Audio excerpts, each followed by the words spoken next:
Hello, everyone. Welcome to Saturday Night Live and Rambling, the Hodgepodge That's kind of night, featuring Hodge. the ever gracious, ever lovely, even with the twin pigtails, the E Train. So Hey, everybody. good to see y'all. Sky Ricky having two lives tonight. We're glad with that. We're glad about that. We like you with Yeah, one live, so we'll really like you with two lives. Even better. or 9 lives. I just cut these bangs, so I'm gonna be fussing with them tonight. I'm sorry. I apologize. I Yeah, she always cut them, obviously and got then bored or something. I've been out of town for a few days. and then I So she regret got cutting them immediately after every time. she got bored. What do women do when they get bored? What do Either color ex their hair or dye. hairstylists Yeah, do when they get bored? They cut their own hair. yeah. Yep. So there you go. Would ask y'all to as you join, hit that like and subscribe on the way in, ring that bell. It doesn't cost you a thing. Helps Yeah, a we lot. appreciate your support very much. It's been a good week. I'm just getting back in town, so I'm a little ragged, Hey, but glad to be Melissa. back. Hello, Melissa. Good to see you. Yeah, he got Been at back. a I got him conference for fed. several days. I got him fed and watered, and I think he'll make it. Aw, thanks, guy. Yeah, I just tried to, like I said, I do this all the time with the bangs, and then I'm like cussing myself out because I have this major cowlick right here, and so they always look kind of weird. But Clay's used to me complaining about how I've cut my bangs. I've done it what 4 or 5 times since I've known you. Yeah, I mean y'all love to change up your hair. Cut it long, cut it short, color it, tint it, Teach you to cut it. perm it, teach me to cut it, whatever. Mhm. So yeah, we get a lot of that. Used to it. And you do it and then you come out and ask us, does it look good? Do you like it? Just how the hell do we answer that? there No, is only I said, there's don't I look cute? only one answer. I said, don't I? I didn't ask you if.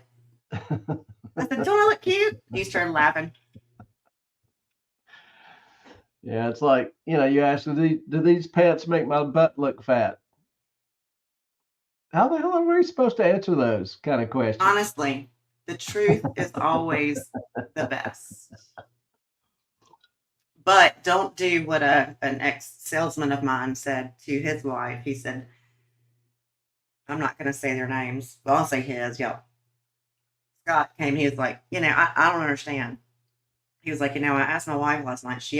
We were going out to dinner, and she's like, do I look fat in this? He was like, I was trying to be honest. He said, you look like a big fat cow. You should change to something else. She lit him up, tore him apart. He said, if you don't want to know the truth, don't ask. I was like, that's If you want fair. to stay married, don't answer Truth. because the question is going to be asked Mm-hmm. and it will be asked repeatedly.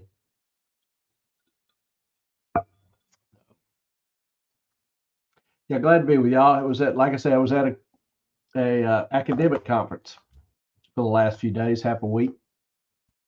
And we have those periodically. We basically go and present papers and yell at each other, talk about everything that could be better about the paper. And They it's just like to what's known argue as pretty the much. peer review process. Yes, we professionally, politely argue. Rarely Do you? gets, huh? Do, do you politely argue? Or do you just Yeah, keep your mouth shut? Okay. I'm, I'm generally pretty polite. I can be pointed, but I'm pretty polite True. in most circles. So It was fun. It was good. Saw some people I hadn't seen in 5 or 6 years, hadn't been to this particular conference. So that was good. And you do end up making some good friends. So thankful for that. It was a good week. I think Ellen's about to head out to her pops tomorrow. Tomorrow. Yeah, I was gonna say something. Melissa said you look adorable. Melissa, I still think I'm 25, even though I'm almost 50. So, thank you. Yeah, the years have been kind to her. So hopefully I've got my pops in. He looks young for 95. 6. He looks more 96. like, and he's in his 60s to me, actually, probably. So if I saw him, had to guess his age, and I'm decent at guessing ages. I would go in the 60s, upper 60s. Really? He would be thrilled to hear that. Melissa said same. I know, why not?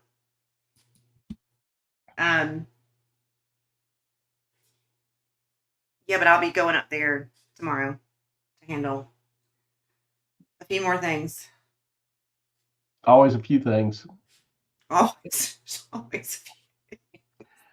And it's good. I love It's him good to to see death. him. He enjoys having her. She enjoys, being with him. He does, and I think we told y'all last week he was a little in the dumps. So, gonna go up there and try to cheer him up a little bit and figure out what's going on. Well, tonight we're going to have kind of a hodgepodge of issues. Usually try to take some, a little time on Saturdays and work up a topic, but I was driving most of the day. But I thought something that might be, relatively interesting for y'all to discuss is kind of a hot topic in the industry, in the economy as a whole. There was a speaker at the conference, main speaker, at the luncheon, big luncheon, and he had me somewhat bemused by his presentation, by his information in the presentation, which is really what concerns me more. And he was arguing strongly for using ESG metrics in firm valuation. Now we've talked firm valuation and valuing a company. Okay. Putting a value on what the company is worth. Any company or just stock. like any company, any stock. And we've talked about ESG, a few times before. ESG, environmental, social, governance. Those are three broad categories, which have become increasingly discussed, increasingly utilized in evaluating a company's non-economic performance. Non-economic. For example, how diversified is their board of directors? Diversified. How do you really measure that? Hang on. You're probably going to get to this because I haven't read your notes tonight, but who profits from that? The company does not profit from hiring people who aren't hired due to merit. Correct? Right. So who you always say follow the money. Right. Who and benefits some just look at who's pushing it. Now, Ellen titled tonight Hodgepodge. I had sent her kind of a suggested title of Green Turning Brown, and Main Street versus Wall Street, which is kind of going to be the general direction we talk about here for a minute. But Wall Street versus Main Street. Well, who's pushing it? Who pushes this kind of emphasis in terms of selecting companies or investing companies? Well, it would be the main asset managers, BlackRock, State Street, Fidelity, Vanguard, the Okay. companies that create ESG funds and want people investing in them so that they can manage more money, make more money. But question, if they aren't maximizing the profits of the companies, Well, we don't know that yet. I hadn't got to that point yet. Oh, are you getting there? Sorry. That's all right. I have thoughts, Clay. I have questions. So the speaker was talking about how valuable ESG and some of these measurements were. Hello, Brentwood. Glad to have you for a little or a lot. We know you've had a lot going on, but we do miss you when you're not here. Appreciate you saying hey and sticking your head in. So ESG, I have pointed out before, I see it as kind of a series of whimsical standards. And does it improve the company to try to achieve these whimsical, non-economic Non-merit. non-merit based scores? And many of them are political agendas. You have to be adhering or embrace a certain political view to really warm up to some of these. So does it really, my question is, does it really improve cash flow? Because what is the one thing every investor invests for? What's the only reason you invest? Show me the money!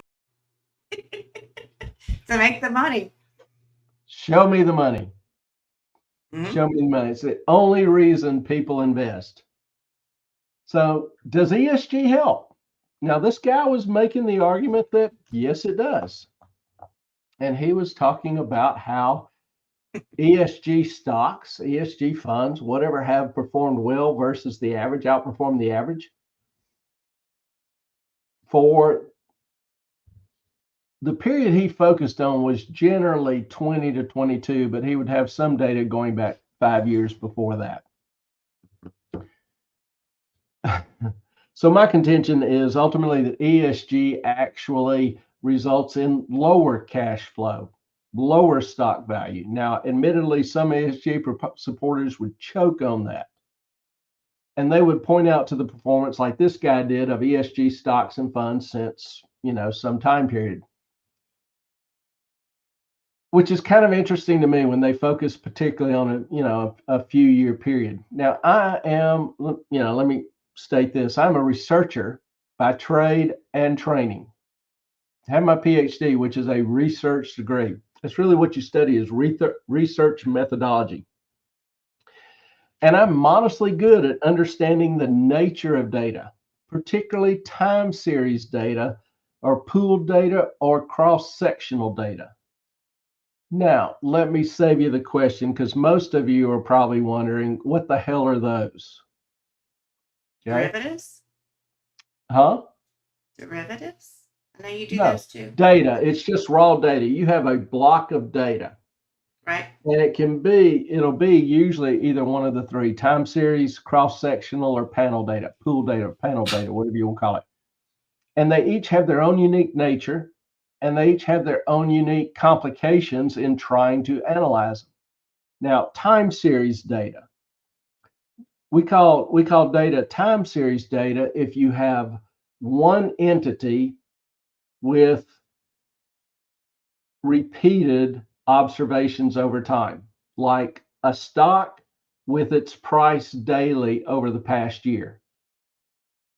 Now, this price can be variant or invariant to time. It can be a fixed price for the whole time. It can vary each observation over time. Have some trend, no trend.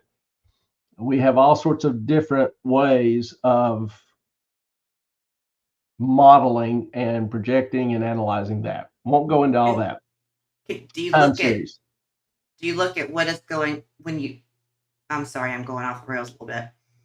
When you're looking at the time series data, do you look at if there is an up down of what's going on in the company or a projected up, large down? Do you look at what's going on in the company to figure out what the problem is or what the good thing Well, in is? finance, we almost always have time series because we're trying to evaluate asset prices. And asset prices are time series data over a period of time. And we're trying to look at what factors influence that price, are most significant in impacting the movements in that price or the volatility of that price. Volatility is how much it moves. A stock that moves very little is not volatile. A stock that the price moves around a bunch is very volatile, high And volatility. that's what your CFA team does pretty much for one company. Yeah. Okay.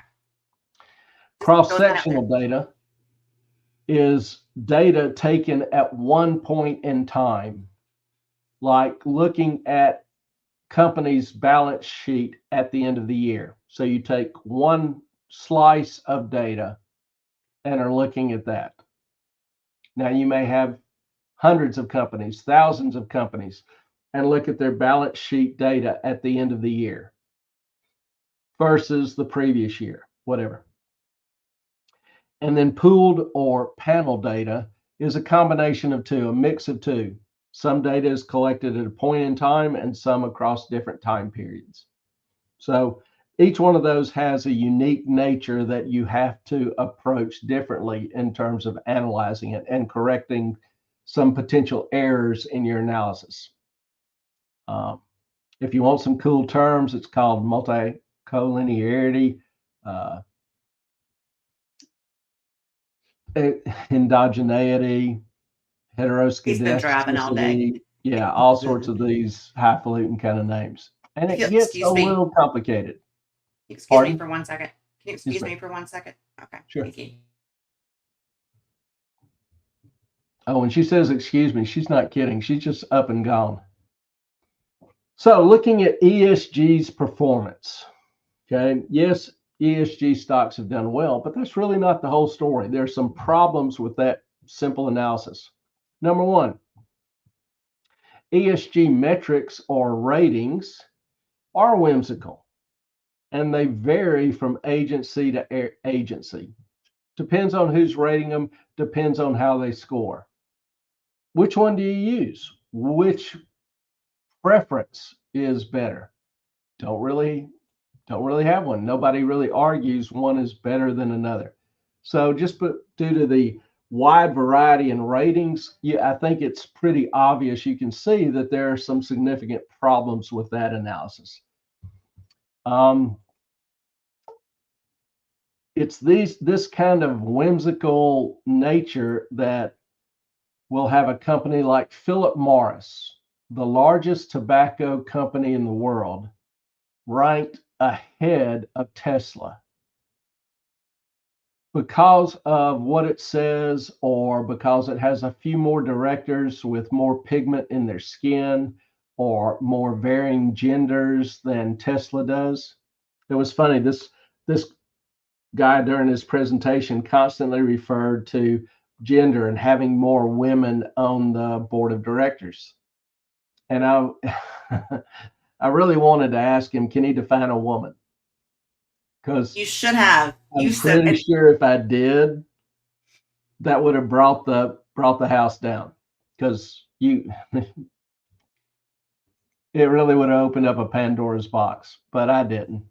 Yeah, educators, guys, are not. Yeah, and gender.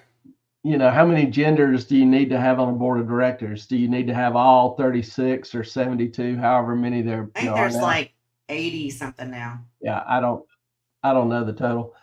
Do you need to include, animals, cats, dogs, or people who identify as a cat or dog? He's So kind of thing. I don't know. kind of that's kind of the whimsical nature of some of it. Now, if somebody wants to be a cat or dog, that's fine. I'm not really commenting on that as much as I am. Does it make a company better to have this kind of diversity? And how do you rank that? How do you score that? How does that really impact the cash flow? And Secondly, I guess I can't. Okay. ESG scores are greatly impacted by the company using solar or wind energy over, for example, clean natural gas or nuclear or even coal. So solar was seen as better than coal. But we now know that the lithium in batteries is mined by Uyghur slaves in China. The rare earth minerals contained in the motors of windmills leaves behind radioactive waste. And windmills kill, personal irritated mines, windmills kill thousands of birds on the endangered species list, like eagles, which I happen to love. They kill far more than DDT ever did. And both windmills and solar are highly unreliable sources of energy. Is it good to not be able to produce when you need to? Do investors really prefer that or benefit from that? Many countries who have tried to convert to green or sustainable energy, as they want to call it, like Germany, are hitting huge walls and are, this transition is increasingly unpopular.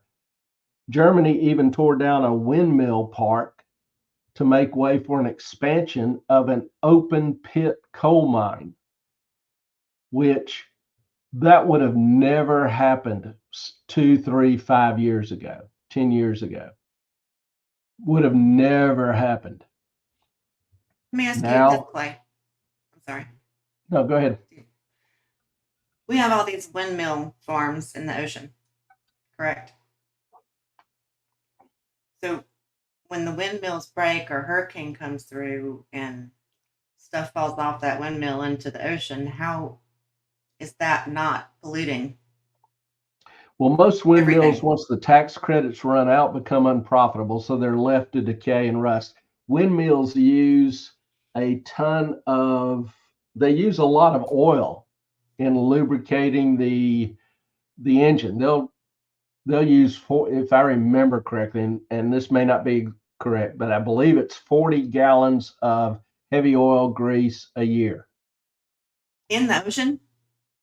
Anywhere it is. Also, in terms of installing the windmill base and getting the windmill installed, they'll use, sonar. Some people now will argue that hurts or kills right whales, which are also on the endangered list. So, and they look like hell. They're expensive. It takes them, a decade of use to try to generate enough energy to make it somewhat of a break even in terms of all the toxic waste and materials energy used in moving it, building it, transporting it. And then the blades are 200 feet long. To get rid of those, you have to cut them up, haul them to a landfill. They're not recyclable, correct? Not recyclable. And each windmill has 3 200-foot wind blades, 200-foot blades. Cutting those up and transporting those is a huge deal. Burying those is a huge deal. So I argue they are not environmentally friendly when you look at the net. So Yeah, I prefer nuclear. And Brentwood, thank you. Member for 5 months. thank you very much, Yay! Brentwood. We do we do greatly appreciate your support, your encouragement, and your fellowship. Very much. You are a jewel to us. Absolutely. I've already the grid is not stable. It is nowhere near stable. And getting more unstable. We're not, the grid itself needs hardening. Big time. We need more energy supply. And I've stated this repeatedly several times before. The only way to be prosperous or have a prosperous economy is to have cheap energy. You just have to have it. It's so inherently necessary in most anything we do produce, whether it's service, whether it's manufacturing, transportation, et cetera, et cetera. It's in everything we do, a cost that's in everything we do. Now, so I'm a big proponent of cheap energy, and we'll talk more about climate change impacts here shortly. DEI, which stands for diversity, equity, and inclusion, is a big component of ESG. But over the past couple of years, investors and asset managers have become increasingly critical after seeing years of results. The recent events at Harvard with their president, Gay, brought pretty clear focus and a ton of attention to it. Gay was given the position of president simply to make Harvard the standard in academic DEI. I mean, if you look at her resume, she only had 11 publications and none of them very distinguished. She didn't have a terribly distinguished or long administrative admin career. She was dean of her school for 3 or 4 years before she was promoted to president. Is that really the best Harvard could get? Somebody with a nondescript publishing record. Who plagiarizes everything. Pardon? Who plagiarizes everything? Hadn't even got to that. Sorry. Just talking about, when she got the job. Why was she given the job? She was academically undistinguished. She was administratively inexperienced. Now, once she was given the job at slightly under $1 million a year, she was found to have plagiarized. The New York Times revealed an analysis of her work with over 50 instances of plagiarism in her dissertation and 5 of her 11 articles. Now, plagiarism is where you steal an idea from somebody and don't credit them, or where you directly quote their works, but don't their work, but don't cite them. So there were 50 instances of that in her dissertation and 5 of her 11 pubs. Wait, Clay, mainstream media said she just miscited the work by accident. Yeah. Well, that's not how that works. It also kind of boggles my mind that Harvard did not check that before offering her the job, because we run everybody's works through some of this, plagiarism software, whatever. There are several different ones you can use. I was publisher of a journal, assistant publisher of a journal, would always run every article through. It's not wrong to cite somebody. It's done all the time. You just have to give them credit. You have to tell where you got it from. Yeah, some accident 50 times. And, there are some people that just publish obscene amounts. There's some authors that may have 1,000 pubs. Some of them are just 1 page, 2 page, not anything real, complex or involved, but they're constantly producing stuff that's pub.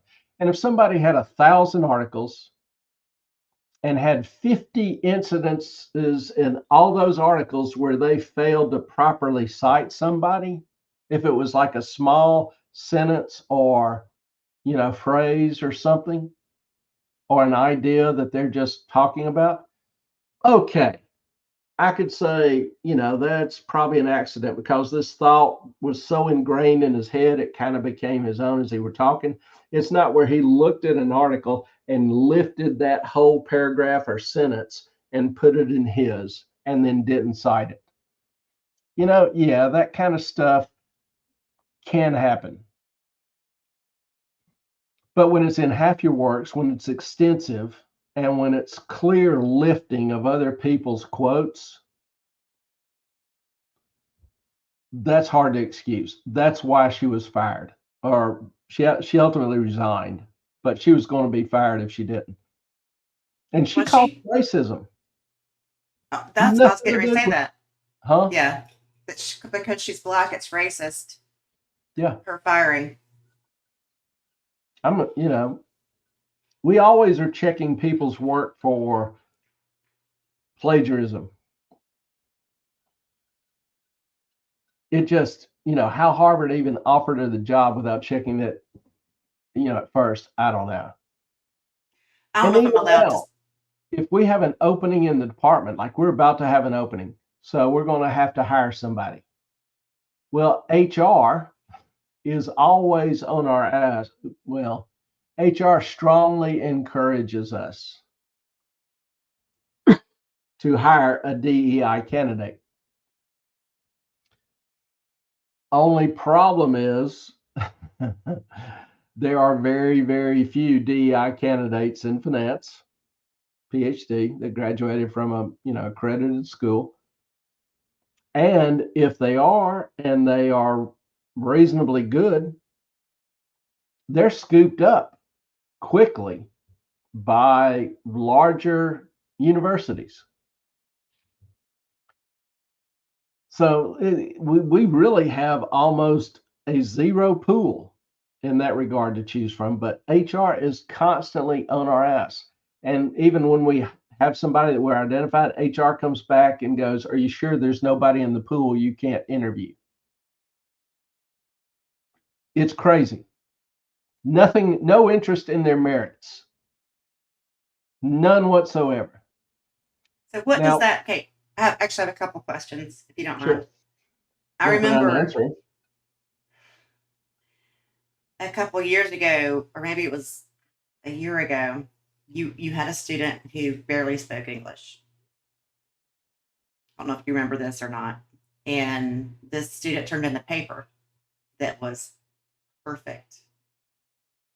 And you came to me and you're like, well, what do I do? And I was like, I got nothing. I don't know. Do you remember that? Yeah. Whatever happened with that? Um,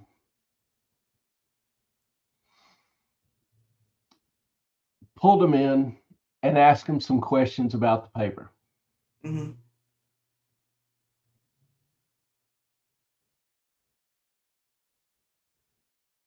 Turns out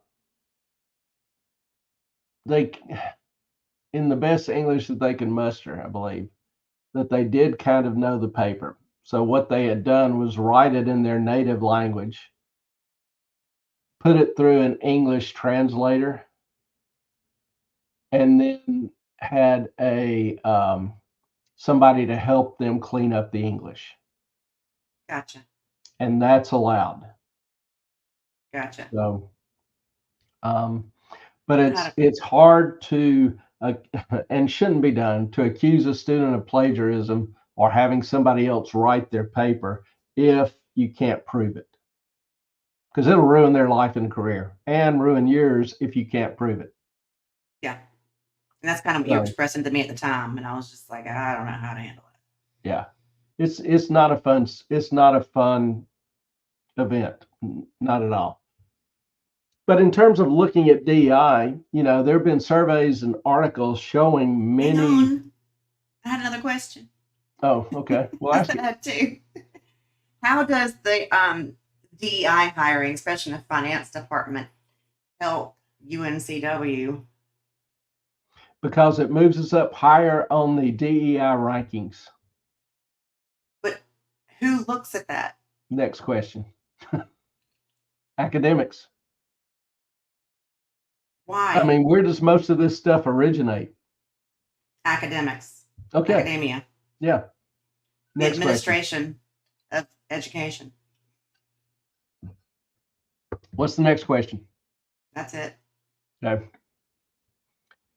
Now, I was talking about how there have been, surveys of minorities in these positions, corporations, whatever, and asking them, what do they think of DI? And oftentimes the results or the responses are kind of surprising in that many complain about the process. Many complain about DEI because it creates the impression they were hired for reasons other than their merits.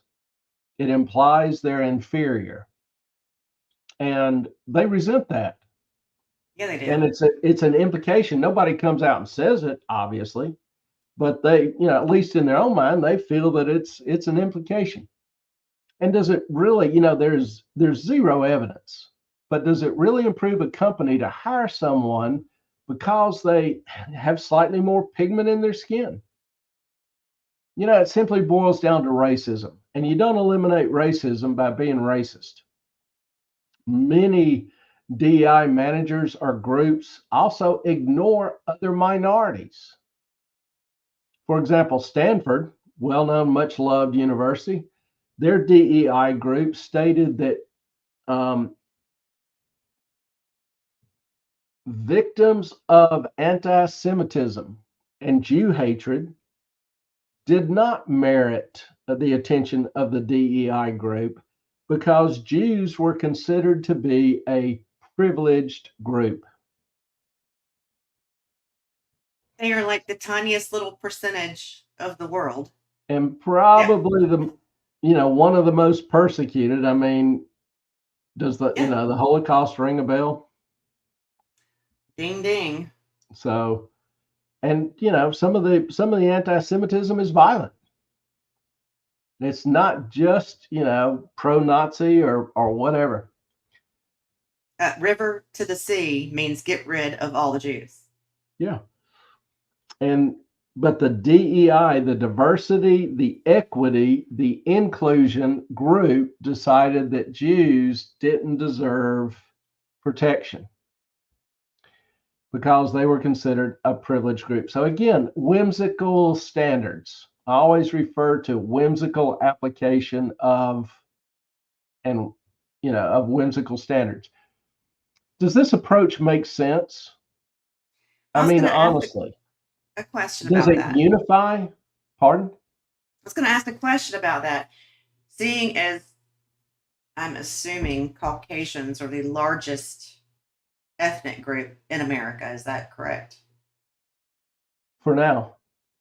Well, as of 3 years ago, we were, correct? Ask the question. Okay. So, how is it having more, percentage wise, more Black, brown, whomever people that you're hiring, having a higher percentage of them than white or Caucasians? How does that work out? I mean, that's not equal. I mean, it's like I say,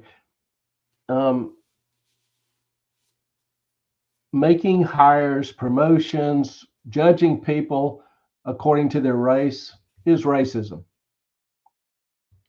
You don't get rid of racism by being racist.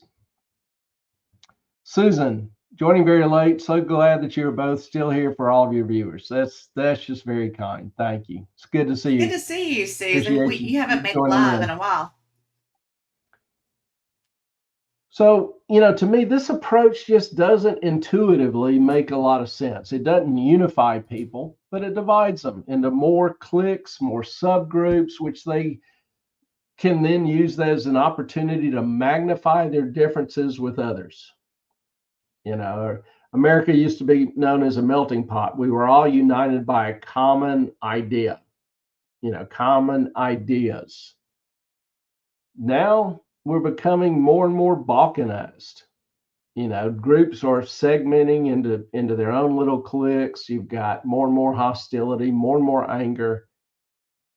Does this whole DEI thing feed into it? Possibly. Yeah. They're trying Another to big issue in ESG, pardon? But I'm Can't hear talking to you. myself. I know. I said, yes, it does, because everything they're doing with ESG and DEI separates us so much more as a country. There's an agenda there. It's hard not to say that there isn't. Now, another big issue is compensation, particularly the compensation between executives and employees. And I think most of us can agree that that gap has widened, grown too far, grown too much, too rapidly. But is the cure for that some abstract metric or whimsical standard? I think ultimately it may do more harm than good. For example, here recently, Ford and GM agreed, and Stellantis agreed to a new auto workers contract. Well, the contract hiked wages immediately, increases their benefits, reinstates cost of living adjustments, and will hike their pay and benefits to somewhere around a minimum of 120,000, if I remember correctly, 112, 120,000 in 4 years. Pretty huge jump. It's like, you need a job, go be an auto worker. Don't get your PhD, don't go to college. You'll never make that kind of money. Well, don't go to college anyway. Just Yeah. learn your trade, learn your skill. But what happens after they agree to that? Well, GM starts shutting down plants, laying off people. Ford starts shutting down plants, laying off people, ends production on models, cancels model production. Stellantis announces job cuts. So, were the workers helped? Elon Musk just recently lost a case in Delaware about his stock options. The court ruled the stock options it was too much money. So he's likely to move the company from Delaware to Texas. So is ESG really helping the workers, or is it ultimately just creating less of them? Got a question. Sorry, interrupt you again. I know. No There's problem. something about setting up your company in Delaware that is your corporation that is a benefit, and I can't remember what it is. Delaware for decades, 100 years, has been the preferred location for incorporation due to their more favorable laws. But that is kind of changing. Other states have improved their laws. Delaware is becoming more controlled, appointing judges that aren't as business friendly, like this particular judge and ruling. Okay. So, the idea is, ESG talks about its concern for the planet, saving the planet, making life better. Well, do you save the planet by creating less workers? I'm not sure. The devil's always in the details. The goals can be high and mighty and pure and fun and beautiful and everything, but what are the actual consequences? That's what I'm always focused on. So understanding that there are some real issues with ESG, let's take a look at their actual performance. Oh, Carson jumped in. Zga, boy. I'm awake, kind of. Well, welcome, Carson. We like you, drunk, stoned, or awake. It doesn't matter. Or sleeping. Or sleeping. Or derailer. That's what it was in the picture. Train derailleur. I have heard of them. I have never seen one. I sent you the picture. I was like, Clay, what is this? I had no idea. Yeah. How the hell? That's you don't know what we're talking about. Carson sent me a picture of a train derailleur. Yeah, yesterday, day before, and because he's always derailing the conversation, so I thought it was kind of funny. I was like, "What is it?" Yeah, that was a great pick. I have never seen one, and I have a hard time imagining that small of an item. It looked like a plastic cover for a triangle about this big. How that derails a train? I don't know. It switches the track over. You put it in the when you have a A track that junction? can do two things. Yeah, and then you can put it in one side, and it blocks it from going that direction. Huh. Okay.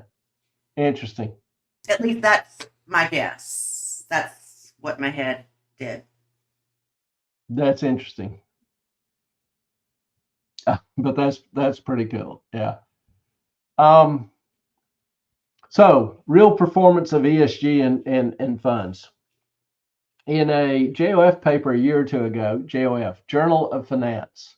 This is the #1 or #2 journal in finance, the highest of the high. So what was it?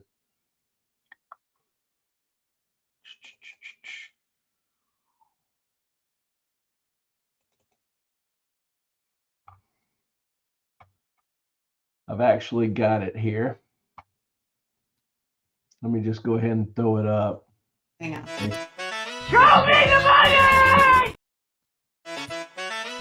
money! Since we were waiting, I figured I'd just go ahead and throw that out there.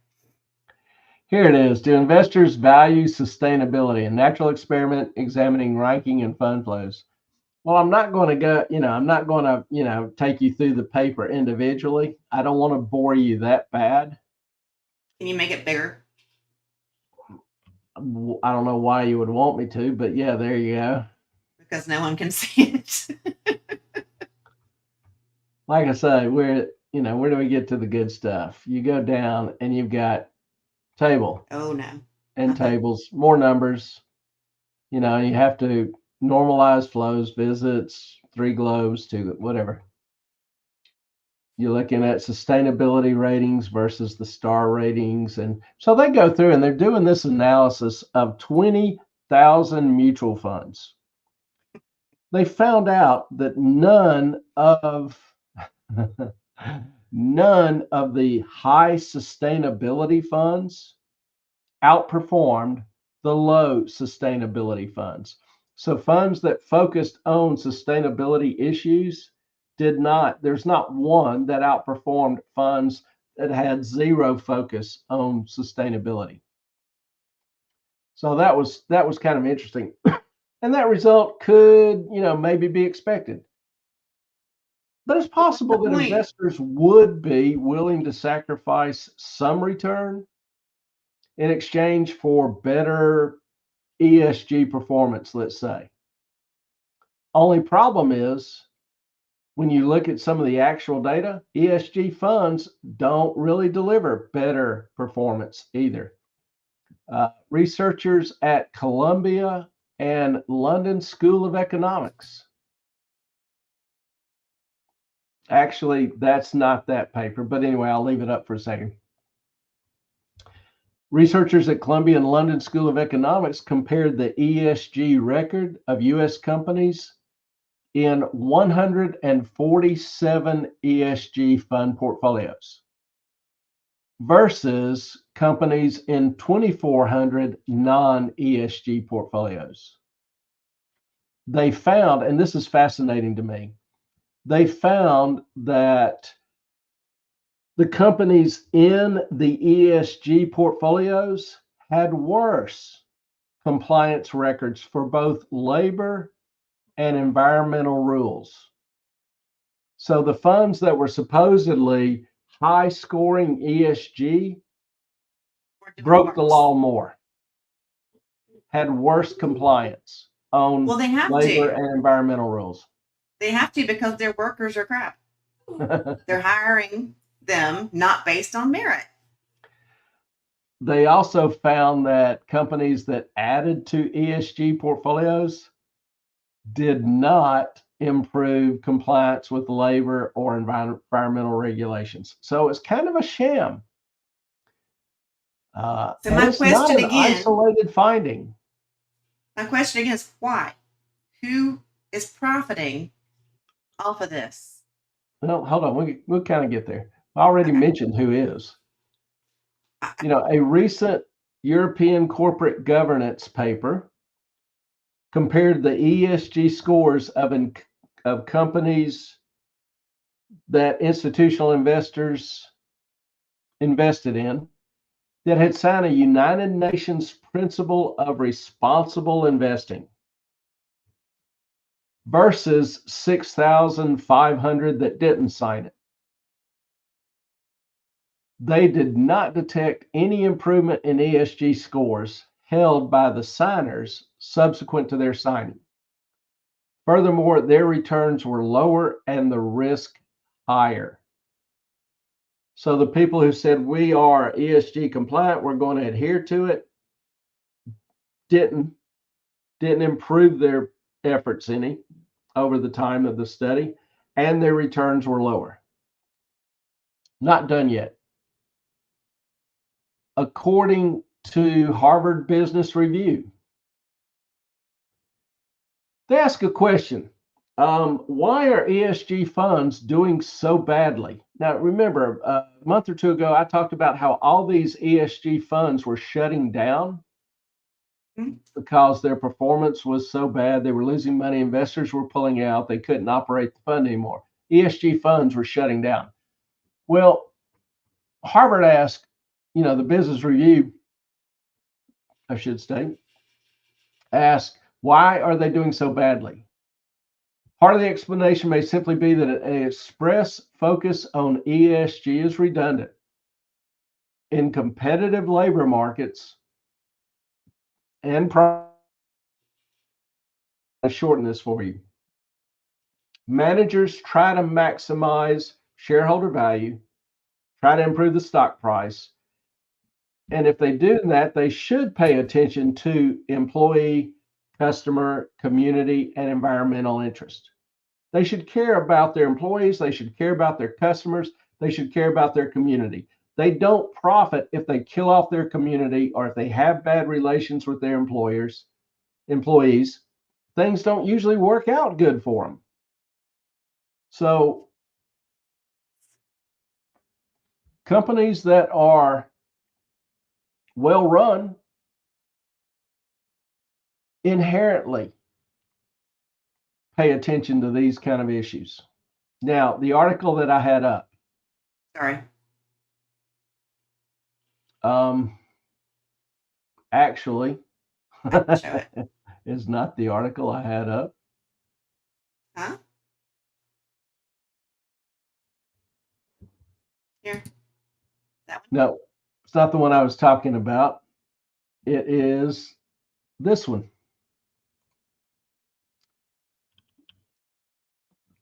That's the New York Times article. No kidding. September 29th, 22. Oh. Also attacked what I call a whimsical rating system that I referred to, and gave a good example of its hokiness. They say most technology stocks, including Alphabet and Meta, are part of ESG funds, despite concerns about their role in facilitating the spread of misinformation and hate speech. Coca-Cola and Pepsi have gotten very high ESG scores and find themselves in most ESG funds, despite manufacturing products that are a major cause of diabetes, obesity, and early mortality. And despite being the largest contributors to plastic pollution. Remember, I talked about how these scores are kind of whimsical? Perhaps most egregiously, BP and Exxon get respectable ratings. The system works well for Wall Street. Ellen, you ask, where's the money going? Well, the system works well for Wall Street. It keeps the raters in business because it ensures that their customers, the investment firms, have lots of stock to construct portfolios with. It enables financial institutions to present themselves as caring, concerned about the well-being of society and the planet. I I I, I don't buy it. I think It it's bigger than allows that. them it allows them to charge higher fees to investors because ESG funds are seen as different from conventional funds, in part because they tap into investors' conscious. McDonald's, for instance, was given an Big upgrade of its ESG rating, which cited reduced risk to the company's bottom line as a result of changes that the company made concerning packaging material and waste. But greenhouse gas emissions from the operations and supply chain of McDonald's, which is one of the world's largest buyers of beef, grew 16%. So all of this to me is terribly, terribly amusing. Because one, big it points pharma. out some of the great whimsical metrics that they use. And two, commented a month ago on CO2. I don't know how many of you remember, but I pointed out CO2 is not a it's not a bad gas. It is fertilizer in the air for plants and vegetation. It's what they feed off of. CO2 comprises 0.4% of the air we breathe. Moffat. Humans contribute 3% to that 0.04%. Extremely, extremely small amount. Yes, ma'am. The companies you just mentioned, McDonald's, Coke, Pepsi, those three, right? Higher ESG scores. You're breaking up. I can't hear you. Coke, Pepsi, McDonald's, they have higher ESG scores, correct? Correct. Like you just said, Coke, Pepsi, diabetes, lots of diseases. McDonald's, same. And what is the biggest creator of depression and suicide at the moment, as well as promoting certain vaccines that we may or may not need? What's the question? I'm not sure. It's not a question. Meta, it's a statement. Oh. Meta, I mean, they just had a hearing this past week or week before about all the children that have been harmed by bullying. They've got depression. There's suicide is up. That thing on Instagram I told you, any girl that saw that, any young girl, would have just lost her mind. We'll talk about that later. Those sites create more depression, anxiety, suicide. Coke, Pepsi, McDonald's, none of it is good for you. But they all have high ESG scores. Are you kidding me? Because Big Pharma is making money. Yeah, it's just hilarious. It's not hilarious. It's sad. You get a higher ESG scores if you use products made by slaves. Is that really helping the planet? You rate higher on ESG scores if you handle products that leave behind toxic radioactive waste, Big contaminating the land for decades. Big Pharma. So that's an issue. Now, looking at the performance also of these quote unquote, good performing ESG stocks or funds, it ignores what we call a herding effect. Now, herding effect is common in stock markets, US. I've got a paper that was published in a top 5 journal on herding effects in the Korean market. I had a co-author that had some unique Korean data. And so we published a paper on herding.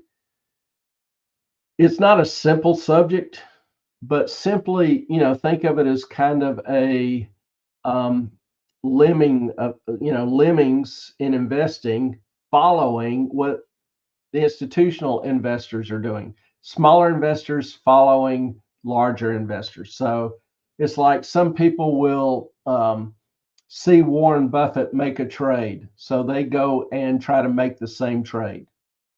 They try to follow Warren Buffett. That's the herding effect. See you, Brentwood. Appreciate you Thanks joining for coming. us. Also, You have a Carson great made a night, too. comment. Yeah, I saw it when Ellen was talking and then forgot about it. I'll get a better picture and see if I can get a picture in one place when I'm back on shift. Yeah, and let One us know place, if we yeah. can share it and show everybody. We don't want, a lot of y'all will email us different, comments or stuff or pictures, and we don't talk about it without your express permission. So You gotta we say, respect your privacy and don't want to violate that. you gotta tell us like you can share this or you can't share this. Yes. Or if you say nothing, it won't be shared. That's just kind of the deal. We don't want to, disrespect anyone's privacy or Yeah. because YouTube's a weird place. Well, all right, herding. So you see people following the trend. It also ignores the fact that huge investment firms like BlackRock, State Street, Fidelity, Vanguard, people who started all of these ESG funds in 2016, 17, will encourage their investors to buy into them to help them get started. It's like, the prices of gold soared after ETFs were started, or Bitcoin prices have soared after the ETF was started. All of a sudden, the market is open to new investors. You've got, all of the staff in Vanguard, Fidelity, BlackRock telling investors, hey, you need to get in on this. It's got a great future. It's going to be the next best great thing. It's like pockets on a shirt.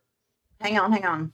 I thought that what they did was take a lot of retirement funds, 401ks, whatever's, pulled it together and purchased the stocks of the companies they wanted to control. Well, they do that too, but they operate then they their own get- funds that they'll sell to retail investors. And then they get seats on the board to make the votes. Yeah. Okay.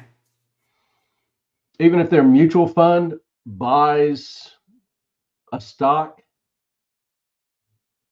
like if you buy into a S&P 500 index fund, that fund owns the 500 stocks. You own a share of that fund. You own a pro rata share of that portfolio. Does that make sense? Yeah. But instead of you getting the right to vote your share for each of those 500 different companies, You're giving it to those companies. the fund manager gets that vote. And if Be that it fund BlackRock. manager is employed by Fidelity, BlackRock, Vanguard, whatever, he'll vote the way they tell him to vote. That is So that's so how corrupt. they influence companies. Now, that is one thing that Vivek Ramaswamy set up a company just to derail that system, that you could just go direct to the companies and none of those other guys were involved. I can't remember what it was called, but it's the last company that he created because he saw what was happening. Yeah, I don't know. I can look it up. So hurting strong recommendations by the fund managers into these ETFs. Gold soared after the ETF started. Bitcoin jumped after its ETF started, still jumping. It's just a regular occurring event for these types of assets to increase after funds get started because all the new money flowing into it. But it's wholly independent of the actual cash flow or increases in cash flow by these firms or entities. And ultimately, why does any person want to invest? Why does any person want to buy a particular stock or fund? Well, that answer is simple. Show me the money! That's it. Show me the money. Show me the money. Now, the Wall Street Journal. The numbers don't lie. They did a study on the years 21 to 23 comparing firms that focus on investor returns versus firms that are more activist. They found that those companies who focused on investor returns on cash more than doubled returns or halved the losses incurred of ESG obsessed companies. It's pretty interesting. The cash flow, what I will call the cash flow companies, perform better in up and down markets than the politically active companies. Before you go further, hang on.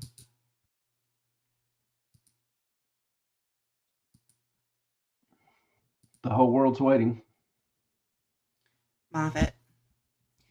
Shareholder capitalism has outperformed stakeholder capitalism by over 3% annually for the past 35 plus years. Despite this fact, asset managers have shifted away from prioritizing shareholders, use their clients' capital to advance other stakeholders' interests. So this is Vivek Ramaswamy's company, Strive, Mm-hmm. to maximize value for your clients and to take away the ability of some of these Vanguard, whatever, BlackRock, to take over companies and make their own votes. Sorry, I'm reading as I'm talking. I don't know if you have seen that before. No, have not. I think it's pretty interesting. Yeah, it's he's got a struggle ahead of him because BlackRock controls $11 million in investments. Fidelity and Vanguard aren't far behind. Throw in State Street, a few of the large primary banks and their funds. You've got 90% of the market. So it's a pretty big chunk. Now, some of these companies like Fidelity, for example, is backing off of it a little bit because there's been such a big reaction.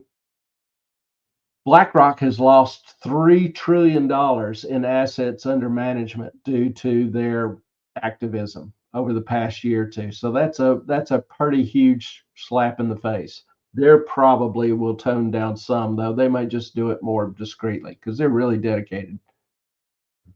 Vanguard, I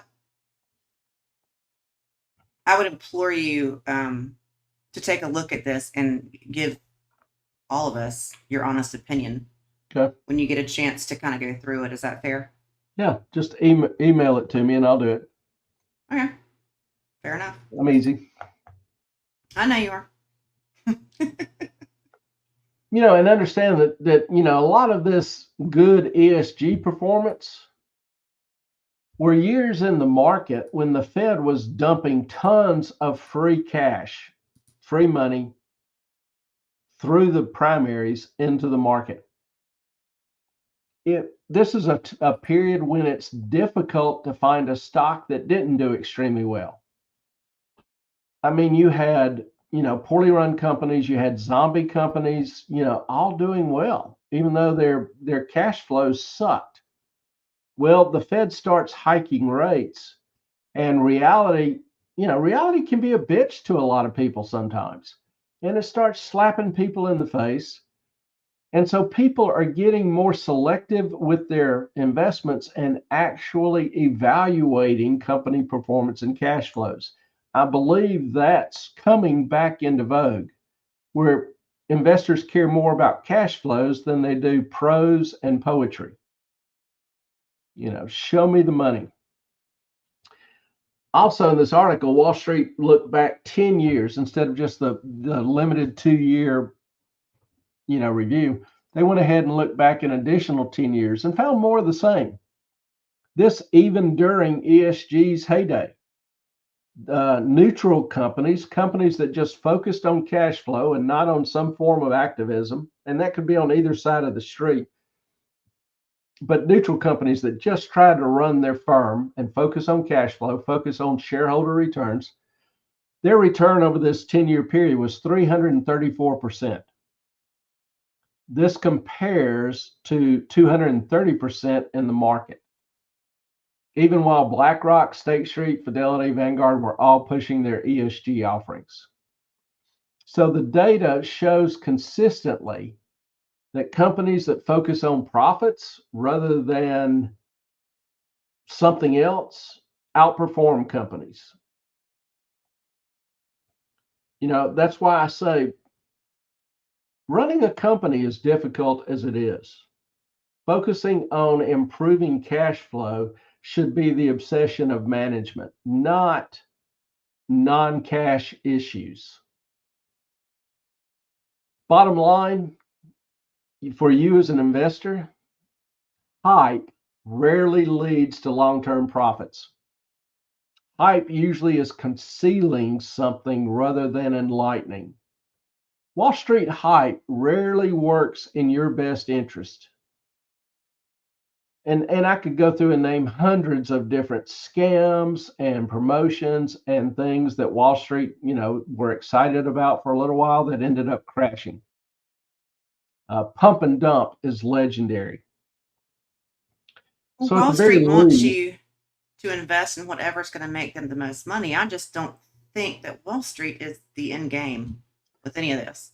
well, Wall Street, thrives on energy, on hype. It thrives on the latest, greatest. It's very much, I talked about herding a little bit. They're very much, a bunch of lemmings. Now, there's some smart lemmings, but once they see something developing, they will grab onto it and milk it for all it's worth. They're interested in their income, not in yours. My encouragement to everyone is, at the very least, question those things or opinions that others are trying to force on you or strongly encourage you to accept. If they're good ideas, you wouldn't have to be forced into it. Clay, I'm finding that truth is very difficult these days. And the closer you get to honesty, the more you are scrutinized or canceled, like you're getting too close to the target. And I think that companies, I think Wall Street, I think government, I think a lot of people just think that average American is just a dumbass. That we can't see, or we don't know our ass from a hole in the ground. And whatever they tell us, we're just supposed to believe it. I guess. Why do they do that? Why do they do that? Why do they do what?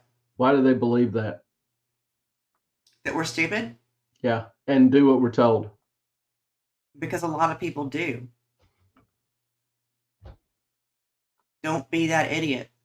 Don't be, turn your hat around. Stupid should hurt. Don't be the idiot. But a lot of times, even, we talked about this earlier this week, even if you bring truth to the forefront and show people facts, they still don't believe it. They still just, and it blows my mind. Yeah, it's we we live in a society increasingly where sound bites are valuable. People don't have the interest, the time, the ability, whatever you want to call it, to really focus and develop, cogent, rational train of thought on particular issues or investments. They don't have access to information. The information they receive is a mile wide and an inch deep. And you get so busy with life and kids and you know family, friends, job, whatever else, 49ers, Taylor Swift, whatever you want. Go 49ers, by the way. um, that it kind of kills curiosity in some sense because of a lack of time and energy. Do you think it's that really, or do you think it's just that for the past 20 years, educators have been teaching what to think and not how to think? Uh, I think You think that's our part youth of it. I think is so another brain reason is dead? I think another reason is this.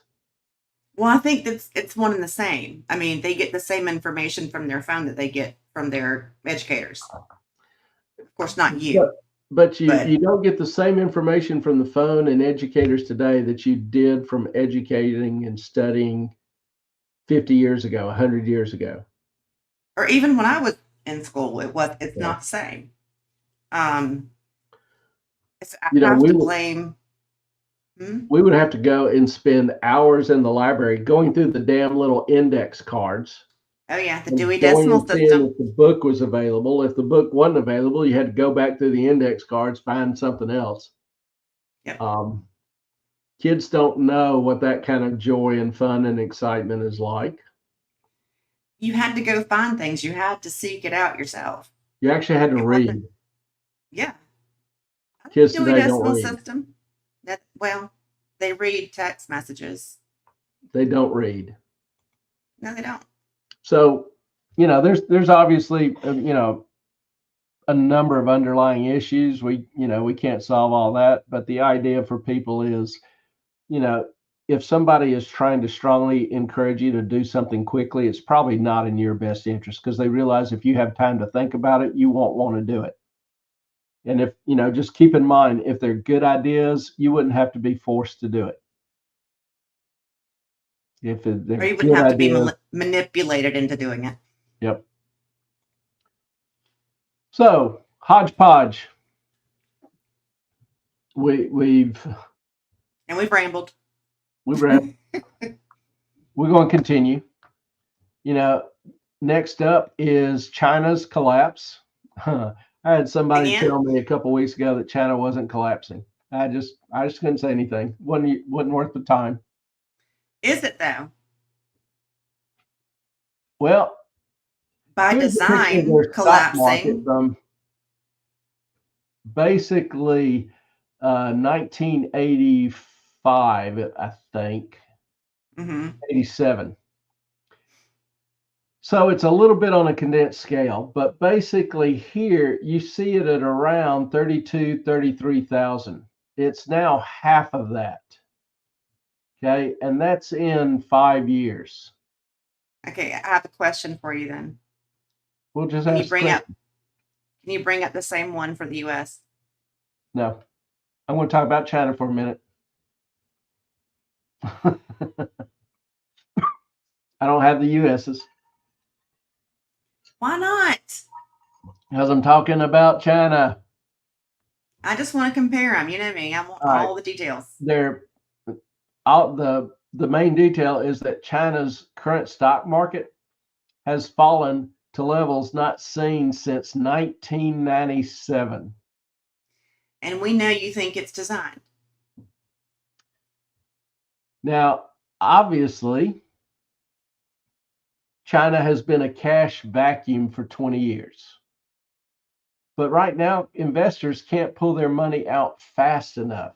Money is absolutely fleeing China. Now, not much of it's coming back into America, Politicians have made sure this is not a desirable destination, using every trick they can basically to kill investment in capital intensive industries, manufacturing, energy, oil. We also see China's housing bubble bursting. Their real estate market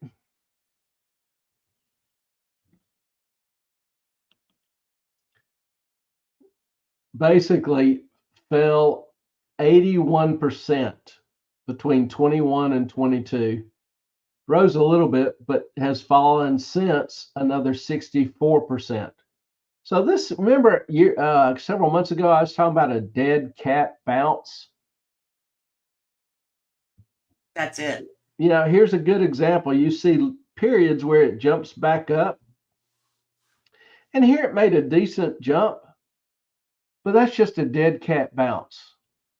Kind of a false optimism that the reality actually never changed. But investors, certain investors obviously started believing that something might change, so they jump on it, trying to get ahead of the train.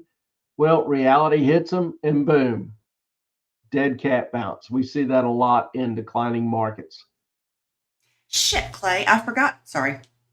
I forgot. I did a couple shorts in the Yellen thing, the hearing, and there was one about bonds and how people aren't buying the short term and how the long term keeps going up. How Americans are, or no one in the world wants to buy our debt. Damn it. Sorry. I just thought about that. I should have sent that to you or clipped it. I will, though. I'll find it. Okay. Eventually. I want to continue on China. I'm sorry.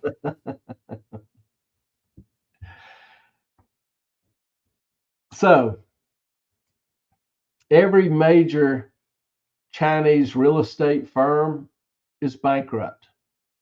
Their commercial real estate continues to crumble. Their manufacturing's running out like a Chinese fire drill. Uh-huh.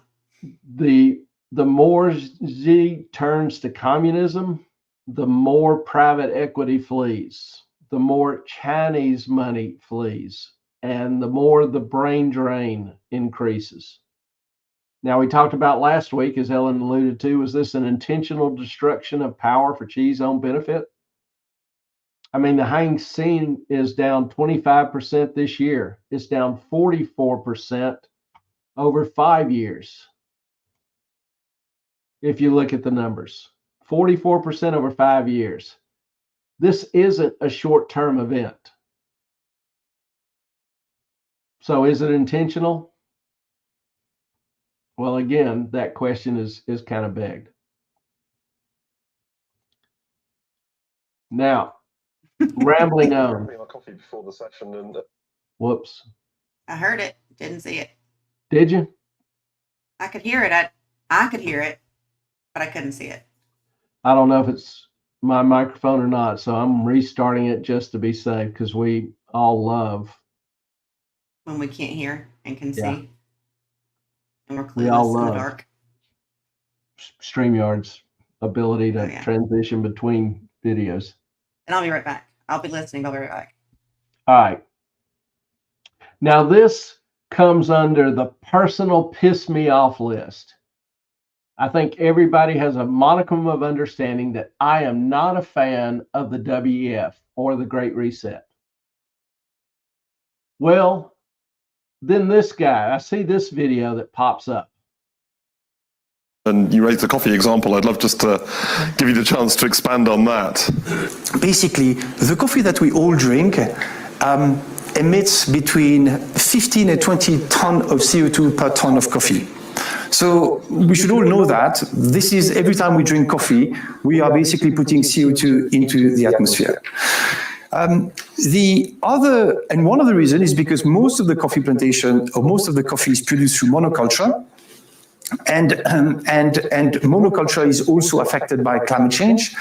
The quality of these nature assets is deteriorating quite rapidly. So, to hell with this guy.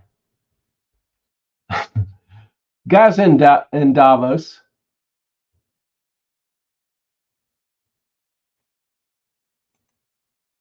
I can't hear you.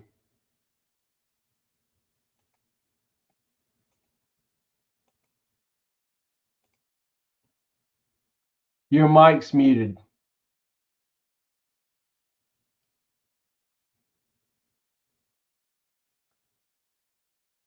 Still can't hear you. What did you do?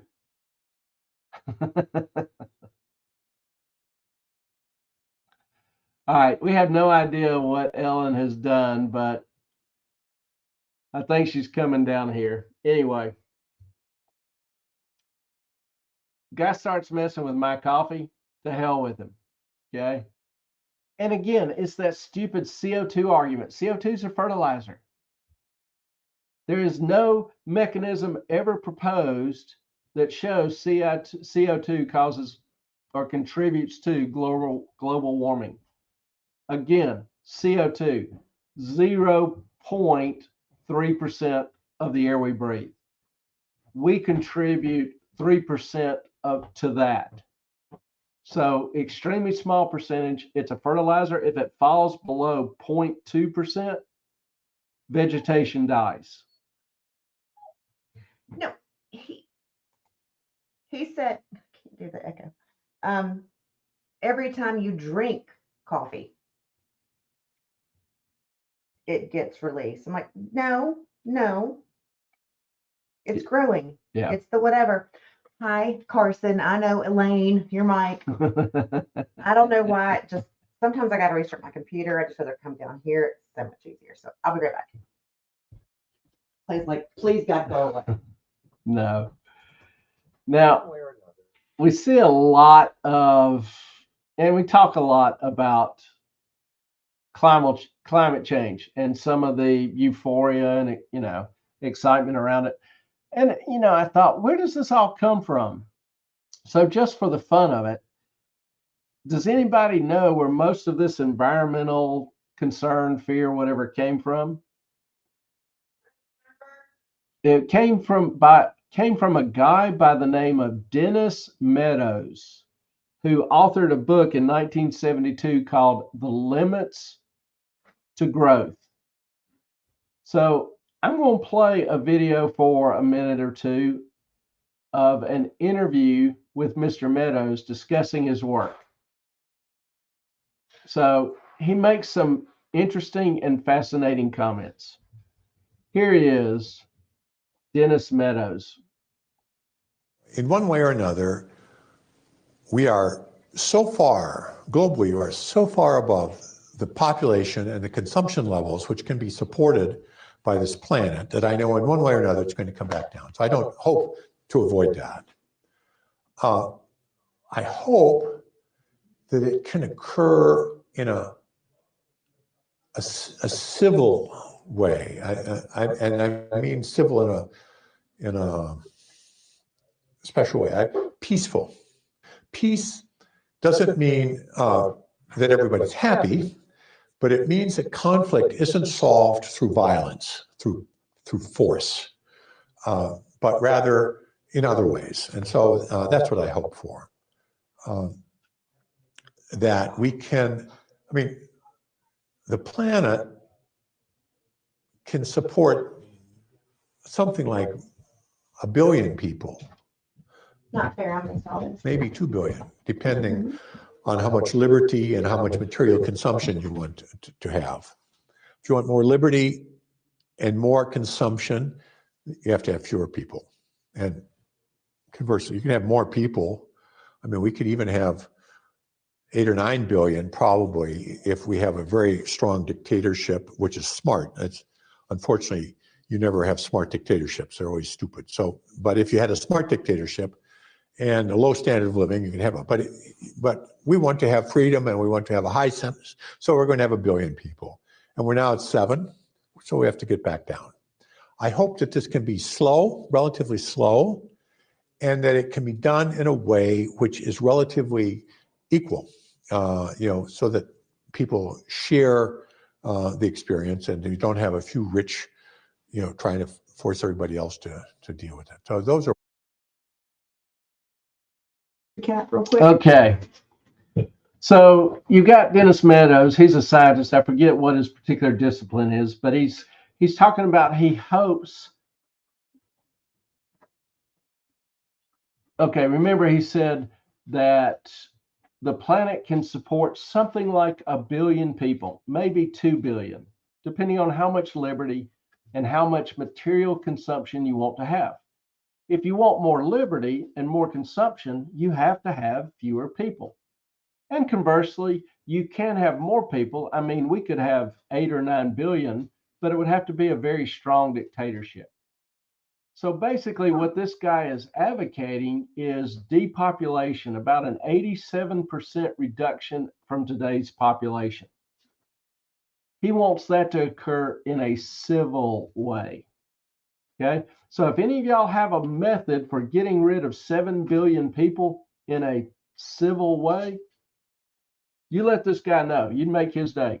They're already doing it. Well, starvation, Infertility, disease, infertility, you know. making women want careers before they want children, and they can't have them as they get older. Oh, wait, this is the one I wanted, yeah. Wait. Back to 1X, and y'all sounding drunk. Well, Carson. That was her idea, not mine. So that's where all this climate euphoria, the danger of the climate, the need to reduce population, the desire to develop programs to reduce population came from. Started in 1972. And I thought that was just, kind of an interesting little comment there. Can you send that to me, Now, please? Okay. Now, a lot of y'all, I say a lot, y'all will watch this show trying to find a way to make money, to get rich. So for all of our viewers that want the formula for becoming rich relatively quick, well, wait no more. I am giving you the formula, courtesy of Twitter. Before you talk about this, It's too late. We're No. here. I was just going to say, somebody said that Mike Johnson wasn't smart enough to figure this formula out. Well, let me get the formula Okay. first. If you want to be rich, the formula is simple. Join Congress. Boom. There you go. So that is my advice to all of y'all. If you want to get rich, join Congress. And I will add, this is a Elon Musk parody account. But sometimes the truth is funnier than not. So that's the hodgepodge for tonight. Yeah, and someone, like I was saying, someone, Mike Johnson, it wasn't smart enough with his years in Congress to figure out how to live more than just off his. He simply lives off his paycheck. That's it. He's not worth millions, and no one can figure out why. Yeah. Because he's an honest dude, maybe. It's you got to wonder how Don't. a lot of these people go to Congress extremely poor, and then within a couple of years are millionaires, like AOC. Now, Insider she trading went. is not a thing, Clay. Come on. She went from not being able to afford an apartment in DC to being a multimillionaire in 20 years. Now, somebody told me. In 20 years? Somebody told me that, she could give public speeches for 20 grand a piece.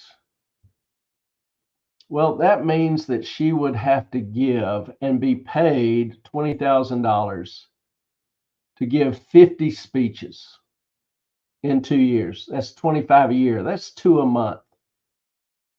Now, do you really think people are paying AOC $25,000 to give a speech when she's a first-year representative in Congress? No. I don't know. I don't know where it came from. I have no idea. And she's not alone. I mean, you saw the numbers there with Mitch McConnell, Nancy Pelosi. It's not just one side of the aisle. I just use AOC because I love her. Glad I got back to one time. For your comment. Well, I thought we'd sound like a little less intoxicated if we slowed it down for you a bit. Yeah, I think what you're hearing is just Chuck's whiny ass. He is whiny. So, well, do y'all have any questions, comments? That's pretty much it for the hodgepodge and my investing secret of the day. Y'all, it's all a conspiracy. They're taking us down. I think I'm nuts. But she is nuts. Not necessarily about that. Thanks. Appreciate that. Yes. Any comments? Anything? We are right here. We'll give you a few minutes. I have really enjoyed. 7 months ago, Roseanne Barr set up a podcast. I know. Sounds nuts. And she's a little nutty, but I kind of get her kind of nutty. But her interview with Tucker Carlson was classic. It was wonderful. Would suggest anyone watch it. What else? Who else? Oh God, she's done Vivek Ramaswamy. She has done the Ancient Civilizations guy, which is also awesome. Really enjoying watching those. Some really cool people on there. Also want to mention that we've got the book club. Yes. The Great Gatsby. We have chosen a date. I think it's February. Was it 7th or 14th? March, I thought. Was it in March? Maybe. Yeah, Oh, because this Did you is write it February down? now. Yes, I did. I just can't operate my phone all at once. And you've been driving all day and you've been away. So Yeah, it's been a hell of a few good days. March the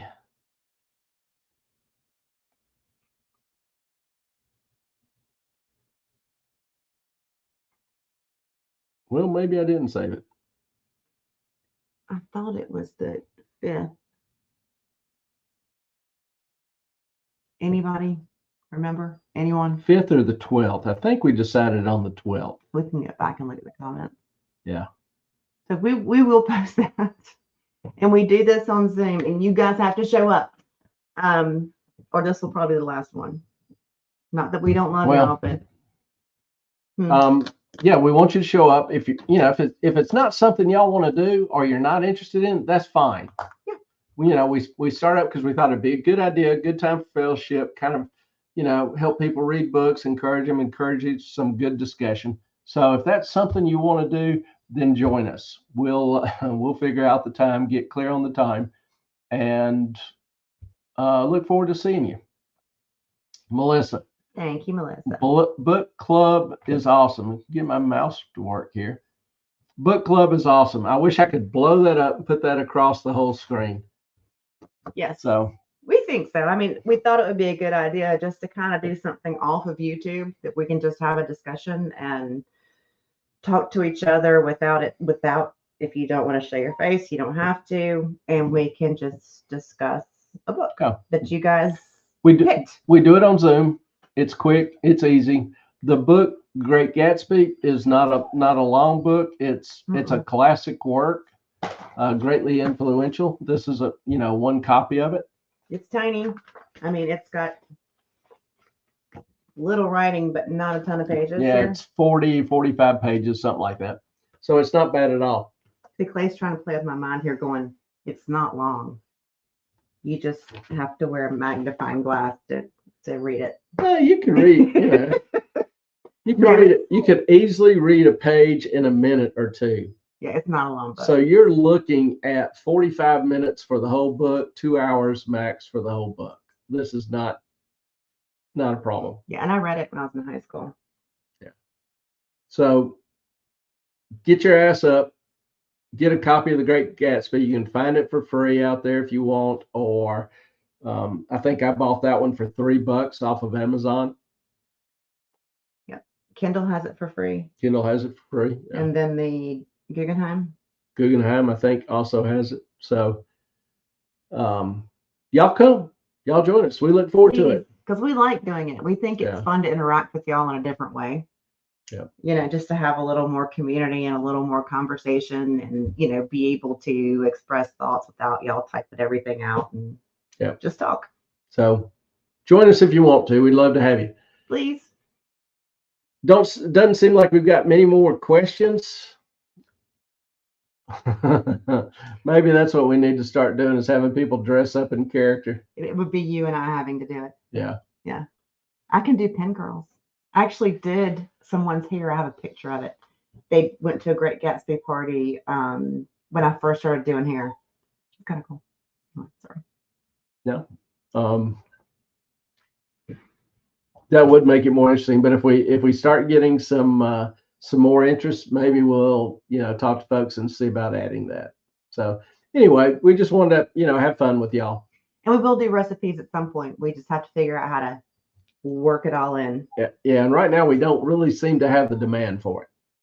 So, but tuna mac and cheese, Chunk and Tallulah and Clay really enjoyed this evening, which was just something off the hip. All right, y'all.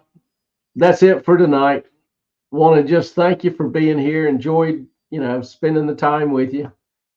Appreciate y'all's encouragement, support. We love you guys. Y'all are great. Really. Hit like, subscribe, recommend, send to your friends, all the things.